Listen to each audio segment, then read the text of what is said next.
ನಾವು ಅದು ಬಿಟ್ಕೊಂಡು ಹೋಗೋದು ಬೇಡ. ಯಾಕೆಂದ್ರೆ ಏನಾಗುತ್ತೆ ಅಂದ್ರೆ ಇಲ್ಲಿ ಕೂತಿದ್ದಾಗ ನಾವು ಎಲ್ಲ ಓಕೆ ಅಂತೀವಿ. ಆಚೆ ಹೋಗಿ ಯಾವುದೋ ಒಂಚೂರು ತರವಾಗಿ ಹೇಳ್ತೈತಲ್ಲ ಯಾಕೆ ಅಂತೀವಿ. ಇದು ನಮ್ಮ ಸಹಜವಾದ ನಡೆದಿರುವ ಸನ್ನಿವೇಶಗಳು. ಈಗ ಇಲ್ಲಿ ಏನಾಗ್ತದೆ ಅಂದ್ರೆ ಇಲ್ಲಿ ಕೂತಿದ್ದಾಗ ಪ್ರತಿಯೊಂದು ಚರ್ಚೆಗೂ ಸಹಿತ ನಾವು ಹೇಳಿದಾಗ ಬಹಳ ಅದ್ಭುತವಾಗಿದೆ ಅನ್ನೋ ಮೈಂಡ್ ನಮ್ಮಲ್ಲಿ. ಅದ್ಭುತವಾದ ಮೈಂಡ್ ಏನಾಗುತ್ತೆ ಅಂದ್ರೆ ಈಗ ಹಾಲ್ ಬಿಟ್ಟು ಆಚೆ ಹೋದಾಗ ಮೆಟ್ಲಿದ್ದಾಗ ಏನಿಸುತ್ತೆ ಅಂದ್ರೆ ಇದೇನೋ ಅಂದ್ರು ಇದು ಯಾವುದೋ ಒಂಚೂರು ಗೊಂದಲ ನನಗೆ ಮಿಸ್ ಆಯ್ತು, ಅದಿನ್ನು ಸರಿಪಡಿಸ್ಲವಲ್ಲ ಯಾಕೆ ಅನ್ನುವುದು ಗೊಂದಲವನ್ನ ಇಲ್ಲೇ ತೆರೆದಿಟ್ಬಿಟ್ರೆ ಒಳ್ಳೇದು ಅಂತ ನನ್ನ ಅನಿಸಿಕೆ.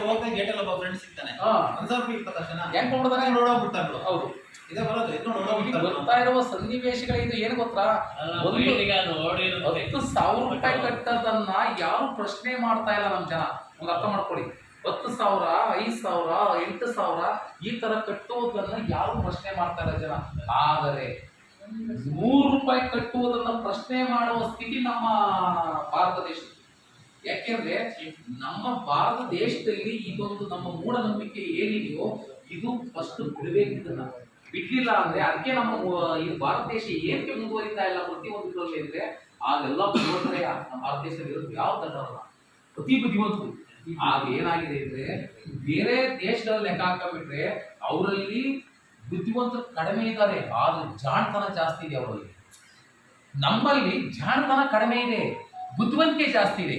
ಯಾಕೆಂದ್ರೆ ಇಲ್ಲಿ ಆಗದನ್ನೇ ಬೇಗ ನಾವು ಅವೇರ್ನೆಸ್ ಮಾಡೋದು ಜಾಸ್ತಿ, ಕೆಟ್ಟದ್ದನ್ನ ಬೇಗ ಜನಕ್ಕೆ ಮೈಗೆ ತುಂಬುವುದು ಜಾಸ್ತಿ.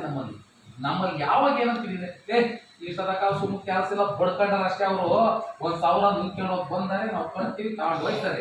ನಮ್ಗೆ ಏನೇನು ಬರ್ತದೆ ಅನ್ನೋ ಒಂದು ಮೈಂಡ್ ಅನ್ನ ಶಾರ್ಪ್ ಕೊಡ್ತಾರೆ. ನಮ್ಮ ಜನ ಯಾವ ಶಾರ್ಪ್ ಕೊಟ್ಟೆ ಕರೆಕ್ಟ್ ನೀವು ಹೇಳಿದ್ದು, ನಾನು ನಂಬಿರಲಿಲ್ಲ ಈ ಮಾತು ಕೊಟ್ಟರು ಇದು ಕರೆಕ್ಟ್ ಮಾಡೋಕ್ಕೋಸ್ಕರನೇ 1,000 ಒಬ್ಬೊಬ್ಬರಿಗೆ ಅಂದ್ರೆ 100 ಜನ ಕೈಟ್ರೆ ಎಷ್ಟಾಯ್ತು?